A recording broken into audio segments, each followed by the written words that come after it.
বীর চট্টলার এই বন্দরনগরীর উপকণ্ঠে আসন্ন নির্বাচনকে সামনে রেখে এখানকার 4টি আসন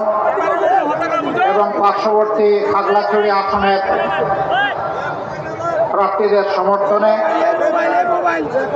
গণভোটের সমর্থনে আজকের এই নির্বাচনী জনসভা সম্মানিত সভাপতি চট্টগ্রাম মহানগরীর বাংলাদেশ জামাতে ইসলামের আমির জনাব নজরুল ইসলাম, মঞ্চে বসা বাংলাদেশ জামায়াতে ইসলামী এনসিপি, বাংলাদেশ খেলাফত মজলিস সহ সকল 11 দলীয় নির্বাচনী পক্ষের কেন্দ্রীয় এবং স্থানীয় নেতৃবৃন্দ, বীর চট্টলার ভাই ও বোনেরা, শহীদ পরিবারের গর্বিত সদস্যবৃন্দ, জুলাই যোদ্ধাবৃন্দ, প্রশাসনের